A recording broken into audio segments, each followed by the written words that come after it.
आप सभी का हमारे चैनल पर बहुत बहुत स्वागत है। हम चैप्टर नंबर 7 पढ़ रहे थे और हमने उसके शॉर्ट आंसर क्वेश्चन तक का मैटर हमने कंप्लीट कर लिया था। अब हम बात करते हैं इस चैप्टर के न्यूमेरिकल्स की। तो देखिएगा, अंकित प्रश्न नंबर 1। तार की एक वर्ताकार कुंडली में 100 फेरे हैं। मतलब कोई तार की एक वर्ताकार कुंडली है और उसमें 100 फेरे हैं।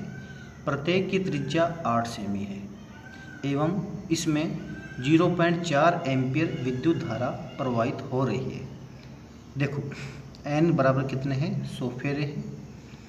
r बराबर कितना है, 8 सेमी 0.08 मीटर। और विद्युत धारा I की वैल्यू है 0.4 एम्पियर। कुंडली के केंद्र पर उत्पन्न चुंबकीय क्षेत्र का मान ज्ञात कीजिए, अर्थात B की वैल्यू ये हमसे पूछना चाह रहा है।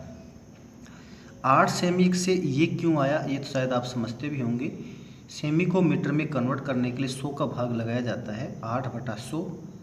100 के हिसाब से जब इसका पॉइंट लगाएंगे तो 0.08 बन गया है। कुंडली के केंद्र पर जो चुंबकीय क्षेत्र होता है B बराबर होता है μ0 Ni/2r। इस टाइप के दो सूत्र हैं। तार वाले में तो अगर तार वाला फॉर्मूला होता ना तो 2πr आता, और कुंडली वाले में 2r आएगा। ये इसका अंतर है। तो μ0 की वैल्यू जो है वो होती है 4π × 10⁻⁷। n का मान सवाल में दे रखा है 100, i का मान सवाल में दे रखा है 0.4, 2 का 2 और r का मान 0.08 सवाल में दे रखा है। अब इसको अगर हम सोल्व करें, सोल्व करने का तरीका क्या है, पहले वो तरीका देखें आप इसको ध्यान से। मैंने क्या किया कि इस 2 से इस 4 को काटा तो ये 2 बढ़ गया, तो यहाँ आ गया 2π। 100 की वजह से ये बन गया 10⁻⁵। 4 का 4 लिख दिया। क्लियर। देखो 0.4 था, तो जब इसका पॉइंट हटाएंगे तो नीचे क्या आ जाएगा, 10। तो ये हो जाएगा 4/10। 0.08 था, इसकी वजह से ऊपर क्या आ जाएगा, 100। तो ये 8 लिख दिया और ऊपर आ गया 100। और ये 100 इसके साथ अटैच होकर 10⁻⁵ बन ही चुका था। फिर इसको सोल्व करो, 2 एकम 2, और इसको 2 से अगर हम काटें तो ये कट जाएगा। सबसे पहले 1 0 से तो 1 0 काट दिया। क्लियर। अब यहाँ पर 4 से काटो, आप इसको 4 को काटो, 4 एकम 4 और 4 दूनी 8, 2 आ गया। और इस 2 से इस 2 को काट दिया। क्लियर। तो यहाँ क्या बच गया, पाई, तो पाई लिख दिया। 10⁻⁻5 है और गुणा 10 है, तो हो गया 10⁻⁴। तो ये हो गया पाई गुणा 10⁻⁴। टी का मतलब होता है टेस्ला। टेस्ला किसका मात्रक है, चुंबकीय क्षेत्र बी का मात्रक है। अब बी पाई की वैल्यू 3.14 होती है, तो बी बराबर हो गया 3.14 गुणा 10⁻⁴ टेस्ला। क्लियर। अगला क्वेश्चन देखिए, क्वेश्चन नंबर 2। एक लंबे सीधे तार, अब की बार तार की बात कर रहा है, वो कुंडली की बात थी। कुंडली वाली में तो नीचे पाई नहीं आता था, तार वाले में पाई आएगा, ये आपको याद होना चाहिए। तार में 35 एम्पियर की विद्युत धारा प्रवाहित हो रही है, अर्थात आई की वैल्यू कितनी है, 35 एम्पियर है। तार में 20 सेंटीमीटर दूरी, आर का मान कितना है, 20 सेंटीमीटर है, अर्थात 0.2 मीटर दूरी पर स्थित किसी बिंदु पर चुंबकीय क्षेत्र का परिमाण ज्ञात कीजिए, अर्थात कैपिटल बी की वैल्यू ये हमसे पूछना चाह रहा है। तो आई का मान तो कितना है, 35 एम्पियर है। आर का मान कितना है, 20 सेंटीमीटर है, 0.2 मीटर। और बी की वैल्यू ये हमसे पूछना चाह रहा है। तो लंबे सीधे धारावाही चालक तार के कारण उत्पन्न चुंबकीय क्षेत्र का जो फॉर्मूला है वो आपने पढ़ा था वहाँ पर, और वो होता है B बराबर μ0 I/2πr। क्लियर। μ0 की वैल्यू होती है 4π गुणा 10⁻⁷। I का मान सवाल में 35 दे रखा है, ये 2π का 2π हो गया, और R की वैल्यू 0.2 है। सोल्व कर लो, इस पाई से तो पाई कट गया, इस 2 से ये 4 कट गया, 2 आ गया। क्लियर। अब 2 का मैंने 2 लिख दिया, ये वाला 2 ऐसे कैसे आ गया, ये 35 ऐसे कैसे आ गया, 10 की पावर माइनस का 7 ये आ गया, और नीचे 2 का 2 आ गया। इस 2 का अगर पॉइंट हटाता हूँ तो ऊपर क्या आ गया, 10 आ गया। 2 से 2 को काट दिया, क्लियर। अब यहाँ आ गया 35 और ये बन गया 10 की पावर माइनस का 6 टेस्ला, क्लियर। अब परिपाटी हमारी क्या है, परिपाटी है एक स्थान छोड़ के दशमलव लगाने की, अर्थात इस 35 को 3.5 लिखने की परिपाटी है। इस वजह से इसको हमने क्या किया कि इसको 35 को 3.5 अगर हमें बनाना हो तो हम किसका भाग लगाएंगे, 10 का भाग लगाएंगे। इस वजह से मैंने यहाँ 10 का भाग लगाया और 10 से क्या कर दिया, मल्टीप्लाई कर दिया। अब इसकी वजह से ये बन गया 3.5 और ये दोनों मिलकर हो गया 10 की पावर माइनस का 5 टेस्ला, क्लियर। ये इसका आंसर है। क्वेश्चन नंबर 3, क्षैतिज तल में रखे एक सीधे तार में 50 एम्पियर विद्युत धारा उत्तर से दक्षिण दिशा में प्रवाहित हो रही है। बहुत ध्यान से आपको थोड़ा समझना पड़ेगा इसको, इसमें थोड़ा सा चक्कर भी पड़ने वाला है, तो इसको चक्कर को हम साथ साथ देखते चलें तो हमें कोई दिक्कत नहीं आएगी। मतलब कि क्षैतिज तल में रखे एक उत्तर दक्षिण की बात कर लिया, तो इसका मतलब पहले तो हमें जो डायरेक्शन के बारे में जो हमारा सिंबल है वो बना लेना चाहिए। तो ये इसके लिए आप एक लाइन ऐसे खींचें और एक लाइन ऐसे खींचें, क्लियर। सबके ऊपर तीर का निशान लगा दे चारों के ऊपर, और अब ये बनेगा NEWS, अर्थात न्यूज। न्यूज जो शब्द होता है, न्यूज यानी समाचार, NEWS, न्यूज यानी समाचार। इसका मतलब चारों ओर की चीज़ें, चारों ओर की जानकारियाँ, न्यूज। तो देखो एन सदैव जो हम जब भी ऐसा डायरेक्शन बनाते हैं तो कागज़ का जो टॉप होता है उधर एन दिखाते हैं। क्या दिखाते हैं, उधर एन दिखाते हैं, और जस्ट नीचे क्या दिखाते हैं, एस दिखाते हैं, और एन के दाहिनी ओर ई दिखाते हैं, और ये दिखाते हैं डब्ल्यू। तो ईस्ट पूर्व, वेस्ट पश्चिम, नॉर्थ उत्तर, और साउथ दक्षिण। शायद समझ में आ गया होगा अब आपको ये।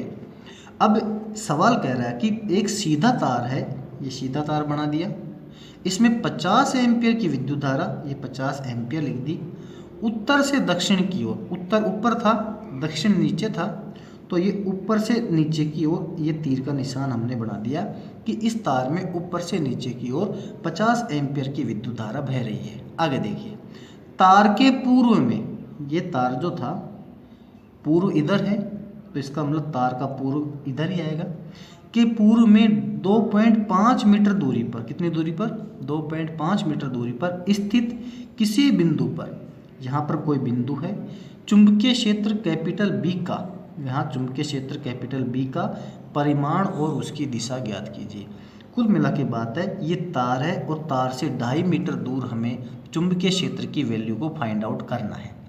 और तार के कारण जो उत्पन्न चुंबकीय क्षेत्र जो होता है वो B बराबर μ0I/2πr होता है, अर्थात तार वाले में पाई आता है और कुंडली वाले में पाई नहीं आता। मैं बार बार इस बात को रिपीट कर रहा हूँ ताकि आप कंफ्यूजन ना हो। ये तार है तो नीचे पाई आएगा, और कुंडली है तो पाई नहीं आएगा, और पाई की जगह ऊपर उसमें कुंडली है तो फेरे होंगे, फेरे है तो वहाँ एन आ जाएगा। अब इसमें जो वैल्यू सवाल ने दे रखी है वो सब्स्टिट्यूट कर दीजिए आप। μ0 की वैल्यू 4π × 10 की पावर माइनस का 7 होती है। आई की वैल्यू सवाल ने हमें स्पष्ट कहा था कि 50 एम्पियर, तो 50 हमने लिख दिया।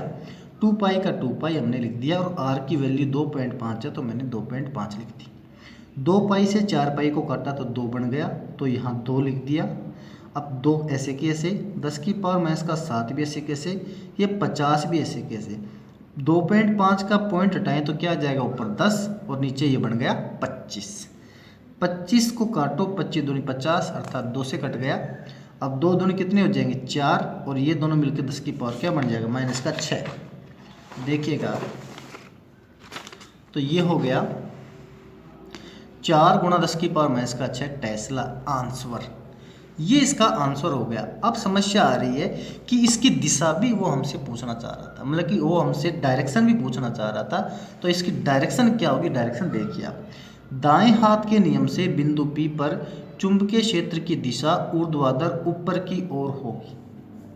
दाएं हाथ के नियम से बिंदु P पर जो चुंबकीय क्षेत्र की जो दिशा होगी वो किधर होगी, इस बात को मैं आपको यहाँ पर समझा देता हूँ।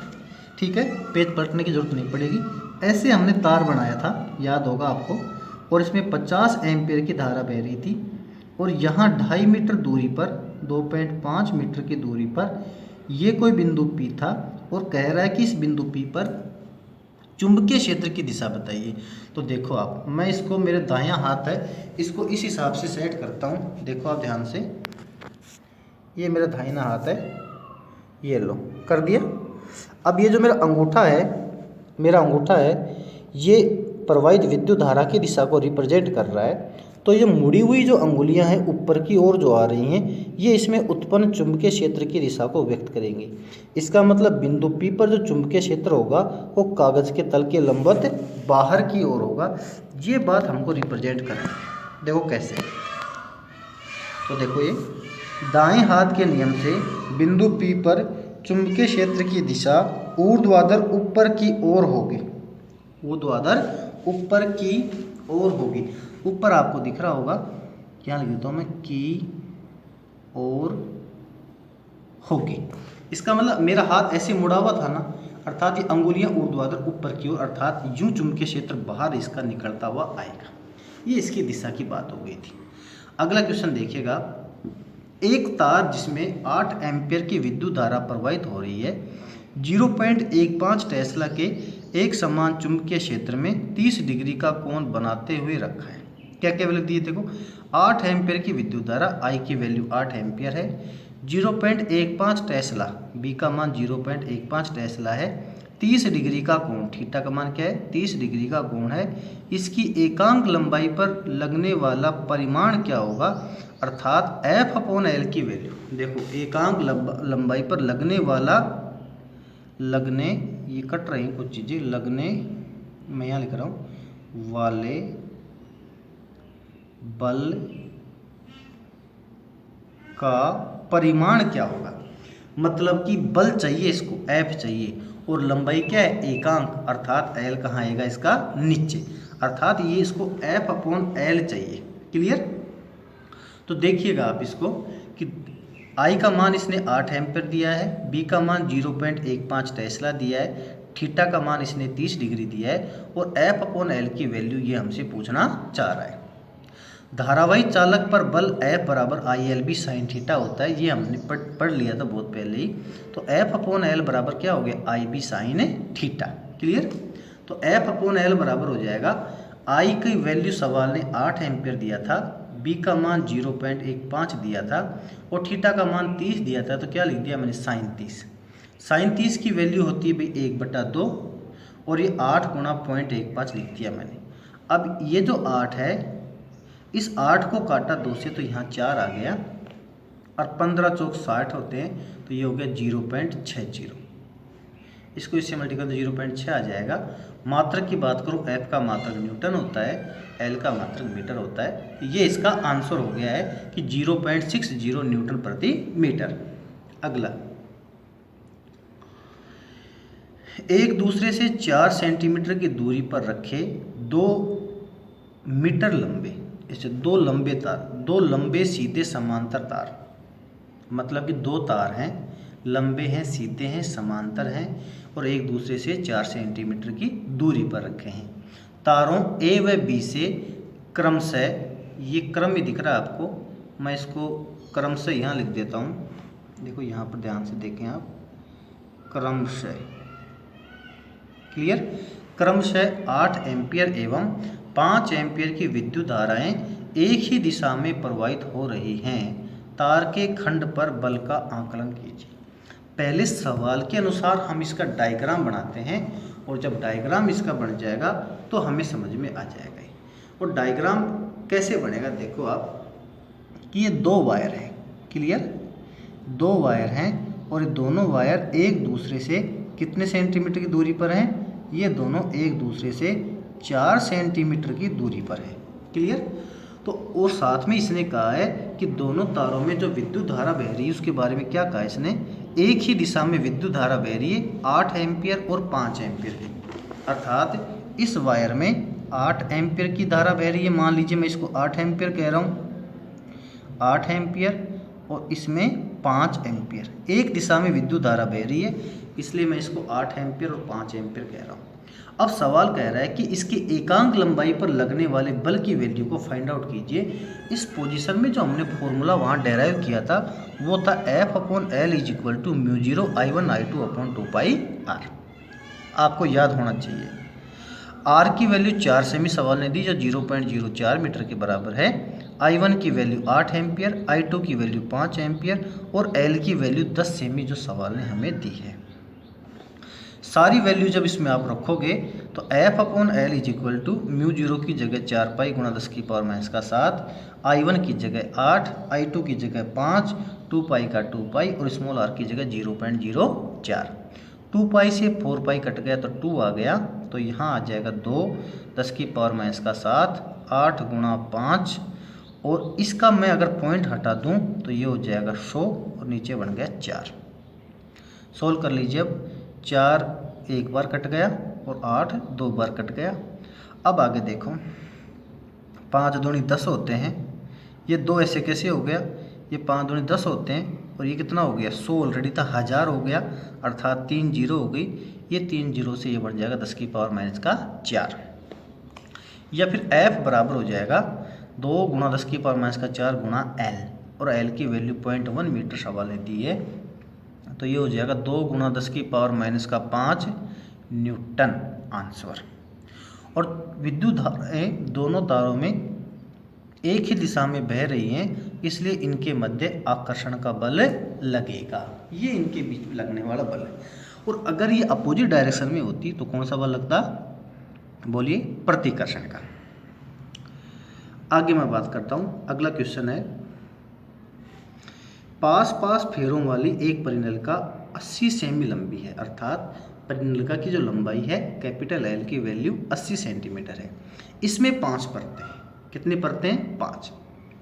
प्रत्येक परत में 400 फेरे हैं, मतलब एक परत में 400 फेरे, ऐसी कितनी परतें? 5। तो कुल फेरे कितनी हो गई? 400 गुणा 5 बराबर 2000 फेरे हो गई।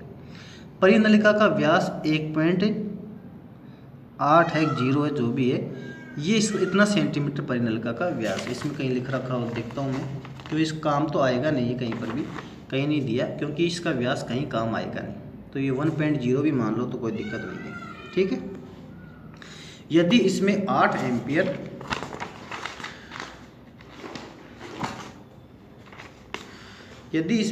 एम्पियर की विद्युत धारा प्रवाहित हो रही है, चलिए शेष हम नेक्स्ट वीडियो में पढ़ेंगे कि मोबाइल की बैटरी डिस हो गई है। अगर अभी तक आपने हमारे चैनल को सब्सक्राइब नहीं किया तो प्लीज़ इसे सब्सक्राइब कर लीजिए। धन्यवाद।